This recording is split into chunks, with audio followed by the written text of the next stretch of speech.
Okay, so where are you now currently? Like,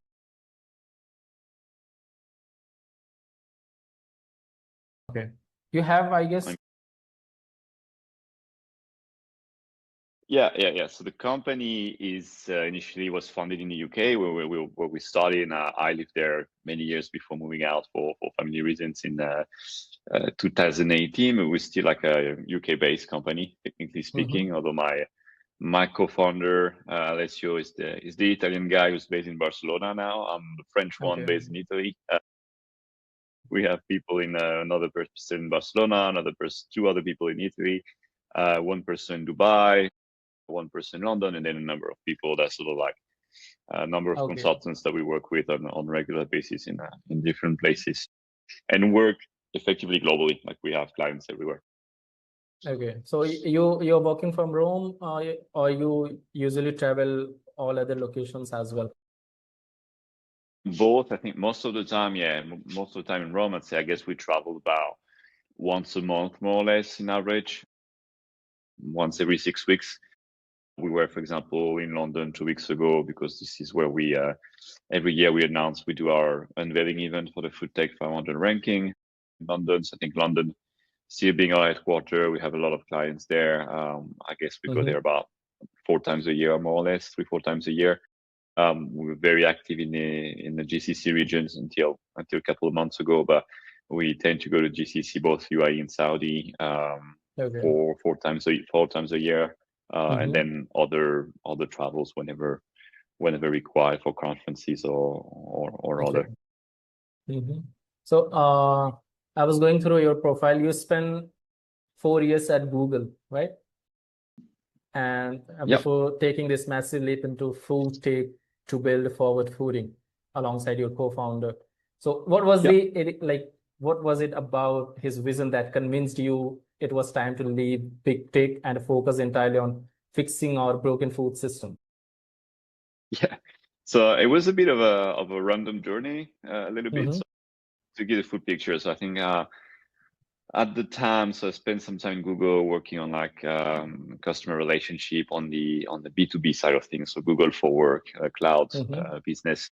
And at some point, I was getting to a place where I could see that Google was getting so big, and it was difficult to have actually like an impact on things in generally. And I wanted to switch to doing more meaningful stuff, and tangible impact. And back in a few years before that, so from 2013, with back in London with a friend of mine who worked for a hedge fund. At the time, we were starting to get interested into the equity crowdfunding sector. So basically, tech platforms that raise funding for startups with crowd investors, basically retail investors. And because it was like a nascent sort of concept over there in the UK, and we got very interested in the concept, starting to study the opportunity of launching our own platform. So for like 5-6 months, we work on putting together a project. And at the end of the day, we didn't move forward. I guess thank God, because it's very, very difficult model to build. But stay very kind of like in touch with the sector and got quite interested by it. And then a few years later, I stumbled across what was called then crowdfunding. Crowdfunding was like basically the first company launched by my now co-founder Alessio. Studied in the US in the Silicon Valley, and then moved to the UK, where we launched crowdfunding. So crowdfunding was basically an equity and reward crowdfunding platform to help food entrepreneurs and food tech entrepreneurs raise funding. So Amy was looking for a first employee back in the day, so I was really interested. We met, started working with him part time, and then at some point I left my job at Google and then went working full time with Alessio. Then we failed miserably, very fast, like a year after, more or less, and then relaunched together what's now Forward Fooding. So crowdfunding, is interesting but very difficult model.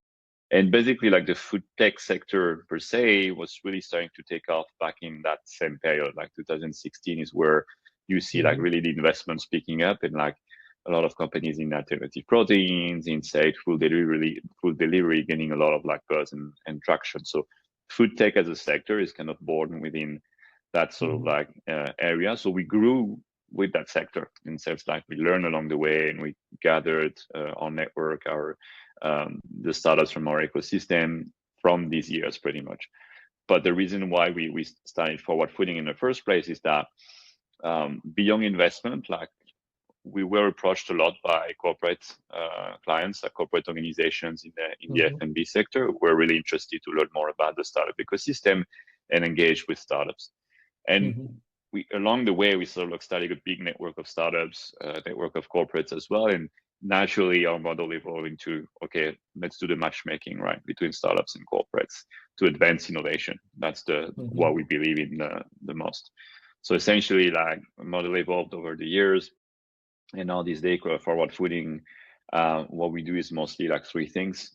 First off, we have like a database of startups where we track and monitor about now 11,500 startups operating in agri-food tech. So anything that is at the intersection of food and technologies, aiming to build sustainable solutions for our food system. Where we launched our database, we had about 1,200 companies. Now it's like 10 times bigger. And that's part of our model. So that's the tool that we use on a daily basis. For our customers, they can buy a monthly subscription to access the database. Then the second pillar of our work is mostly doing consulting and scouting projects for F&B corporate organizations and government-backed organizations. So to help them understand where are the opportunities as far as like innovations are concerned. So in simple words, what startups are doing, what's relevant for them, and then doing the matchmaking. So helping these organizations connect with startups to work on their investment or open innovation agenda. So that's our bread and butter, and what we thrive for really is to try to enable these connections and where we spend most of our time. And then the third pillar of our work is really us operating as a media platform. So basically, we publish a lot of articles, reports, and news about the sector.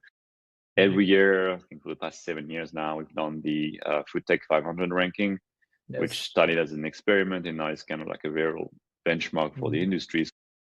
We run this open call for startups globally, completely free to apply. We get about 1,200 applications to 1,500 applications every year, select 500 companies, and then we publish this ranking, an annual report, do a lot of activation events behind that.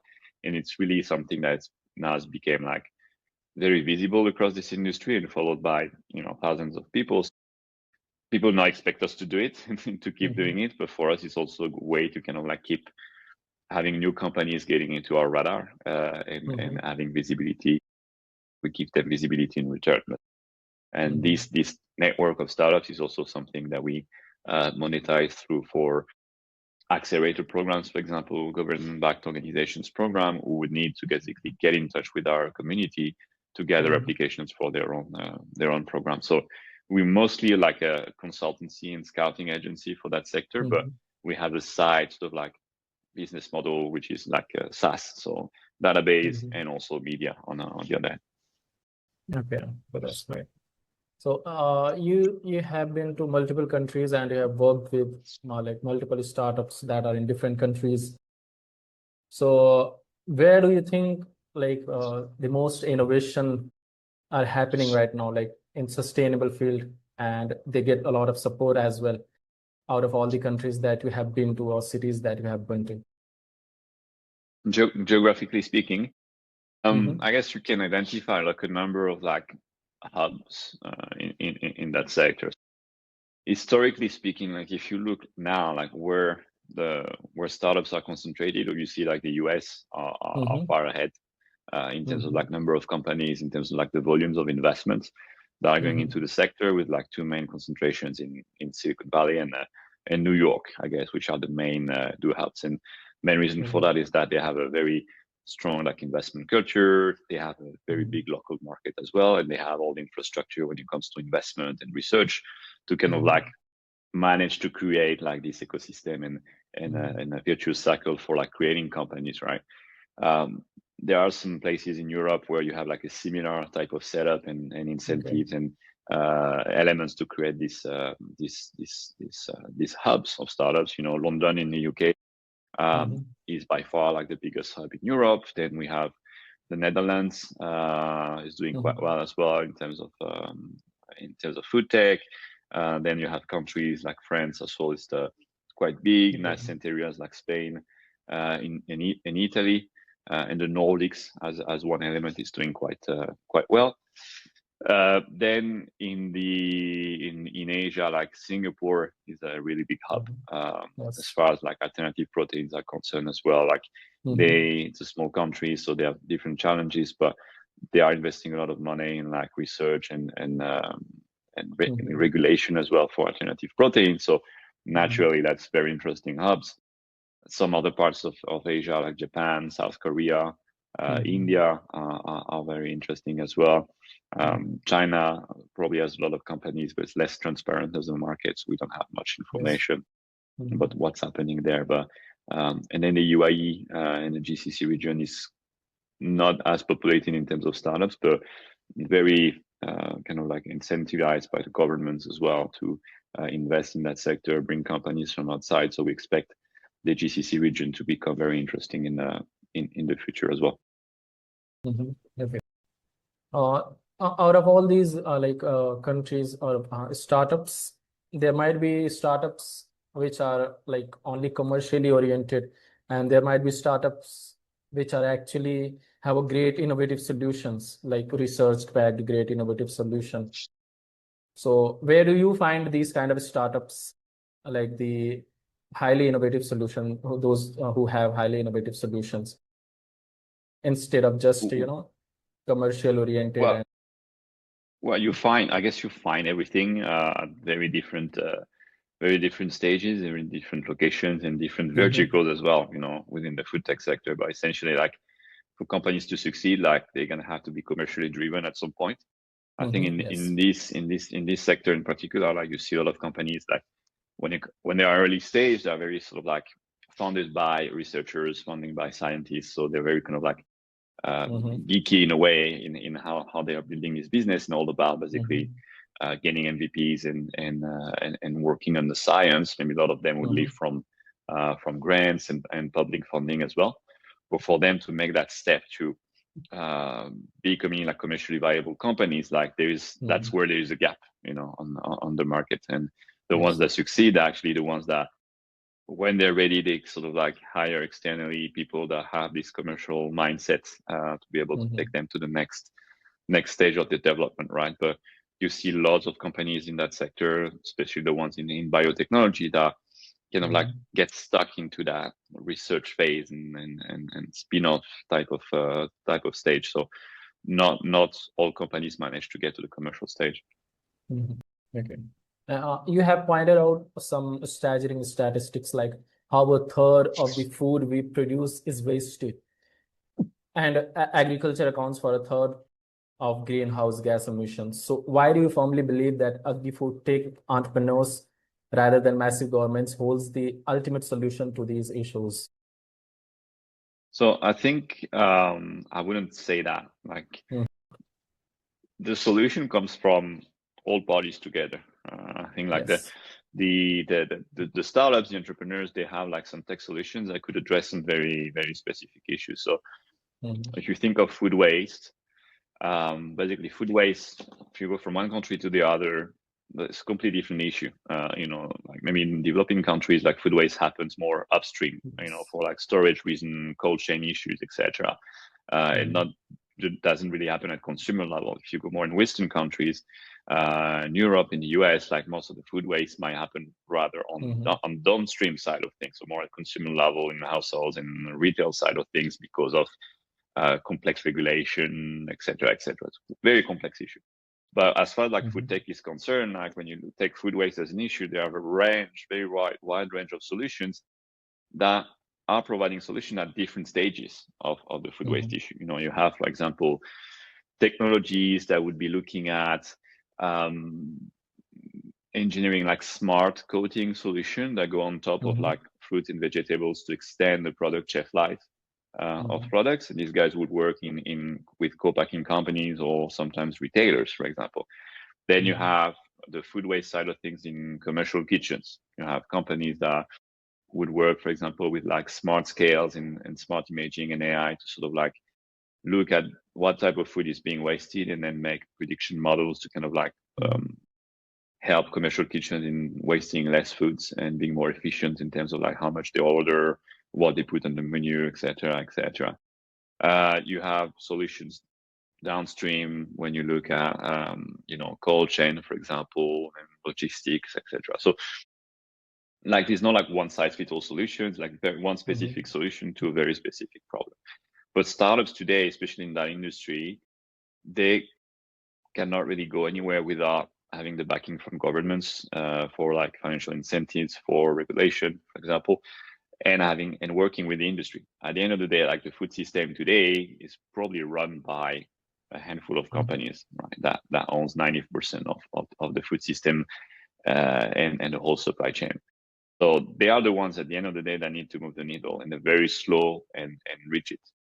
And that's what we do, right? It's to try to facilitate innovation, try to accelerate innovation, but ultimately the ones that pull the trigger are the ones who own the supply chain. They are the corporates, right? So you cannot have one without the others, but the corporates are, and the industry are the main players when it comes to like accelerating and enabling innovation.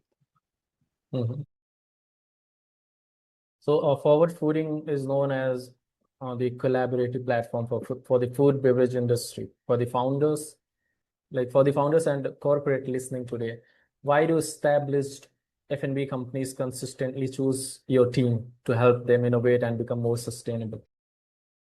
I think there are different sides of things. Like first off, like our network, because we have like direct relationships with entrepreneurs, like supporting them with the Food Tech 500, supporting them with, we try to help as much as possible in our own capacity, making connections, etc. We run events as well to kind of like get face to face with entrepreneurs, get to meet get to meet the ecosystem.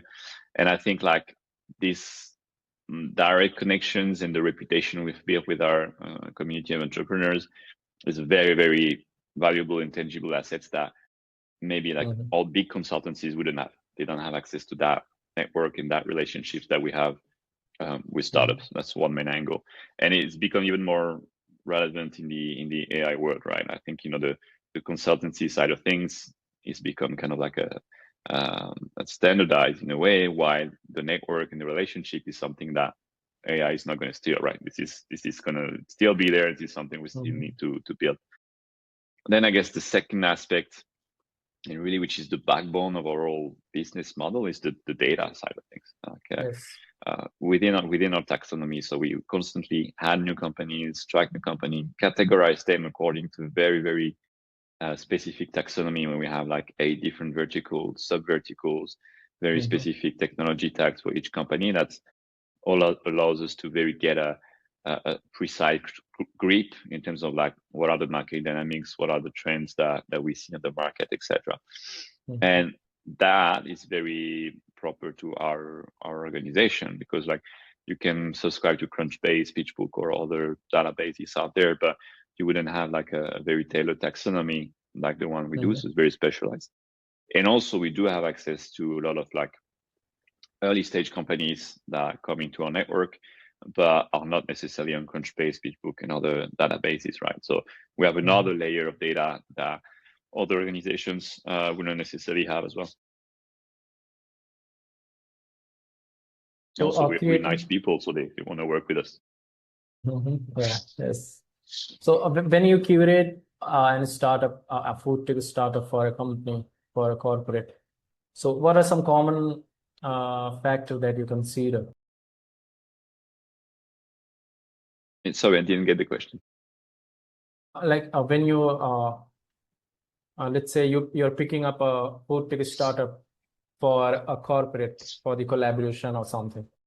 So what are some common or general factors that you consider before like listing out or selecting a specific startup?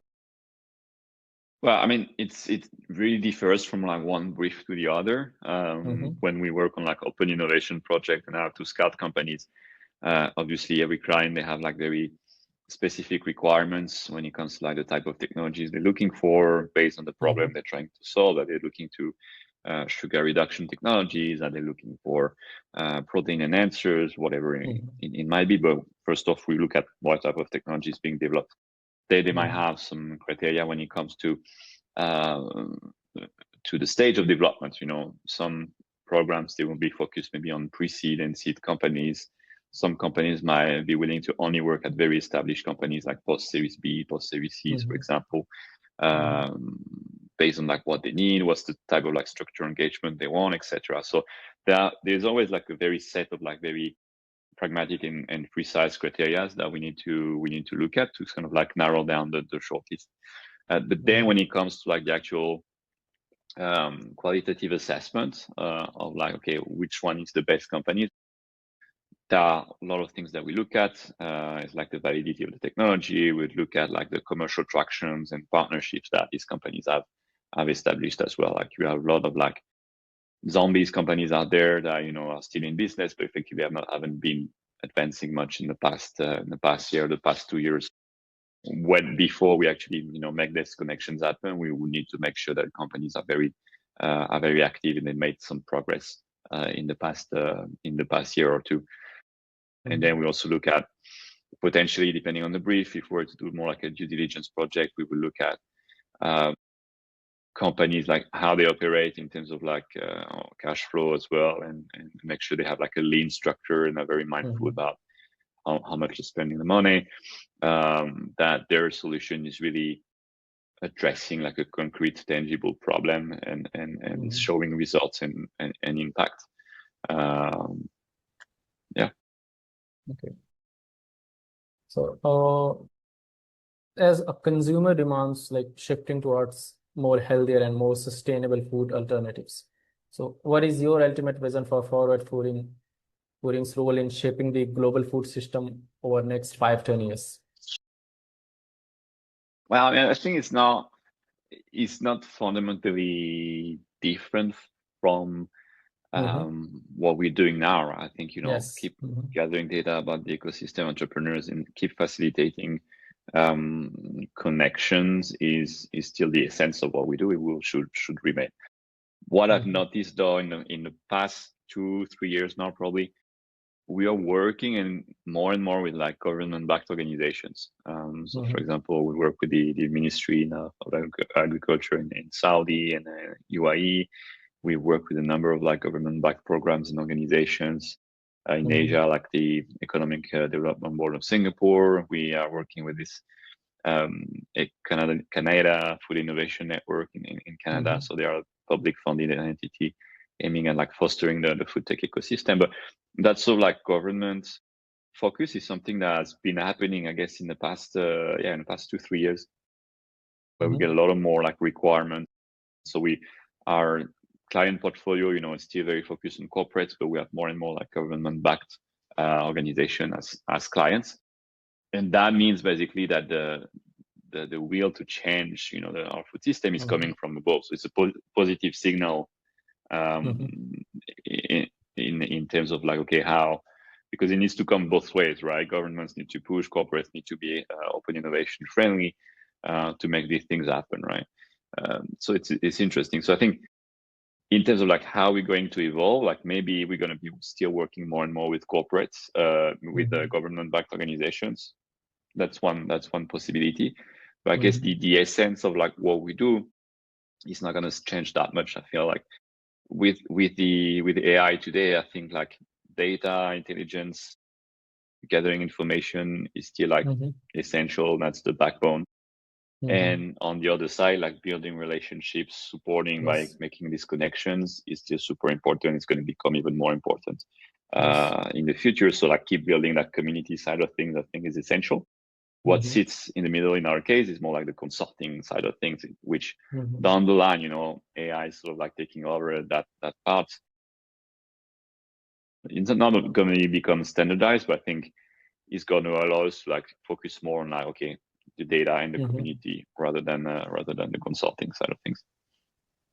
Okay. You have been to multiple events. You have done yourself multiple events and pitch events and many more networking events as well. So what advice would you give to like startups who are in early stage and who wants to pitch their idea, and what mistakes they generally made you might have been to multiple events like this. So do you have any advice for them? No, I think first off, like it's the case for most of them. Like be passionate, believe in what we do. But then when it comes to like funding the company itself and building a company, like I think what's essential is really to focus on identifying like what's the concrete short-term issue that you're trying to solve, and make sure that your solution is addressing that concrete issue. And that obviously need to make sure there is a market for it, of course. But I think that's important in like really focusing like early on like building like a lean structure and commercialize as soon as possible. I think like the trend that we see, like when we were at the peak of that sector in 2021, like lots of like generalist investors were investing into very capex intensive solutions that were very sexy on paper but not realistic on an economic standpoint. And like the sector investments crashed since 2021 because of that. Right, there are a lot of people backing big visions without like a pragmatic approach and a safe approach when it comes to like building their companies. So many the frontline players of that sector, a lot of them like went bankrupt since then. Maybe they've raised like for some of them billions and went bankrupt anyway because they didn't build sustainable companies in the first place. But that's changed now with the current funding environment. Like investors, they are the ones remaining in that sector. They are the specialist ones, so they are knowledgeable into the sector. They know what they need, they know what they want, and they are looking for companies that are very lean in the way they are operating. And again, as I said before, addressing like a very concrete short-term issue and building like commercially viable companies from day one, rather than a vision. Basically, that's what people are looking at. And I think what makes companies, obviously not beyond the very early stage, but companies more attractive to others, at least in our perspective, are the ones that manage to work with the industry, manage to work with corporates early on. Okay.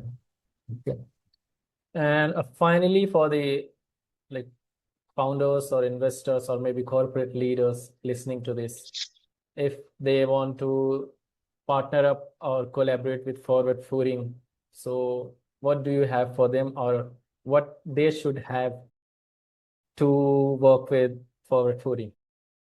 Sure, but I mean, not much. I think the first step would be to kind of like follow us on our newsletters. So if you go on the website, you can register to newsletters, stay on top of like all the opportunities that we put forward on news, events, etc. If for the ones who do have an agri-food tech startup, like you can go on the website as well and register to first off like be featured in our database. So we have your company into our radar whenever we're doing projects for clients that we could potentially put you forward with corporate clients. And the other bit is to apply for the Food Tech 500 ranking. So that's ongoing, basically. So the big push of the application is usually between September and November each year. But technically speaking, you can already apply for the next edition on our website. It was great talking to you, and I will share this with my connection. Sounds good. Thank you, Sadiq. Okay, bye. Bye-bye.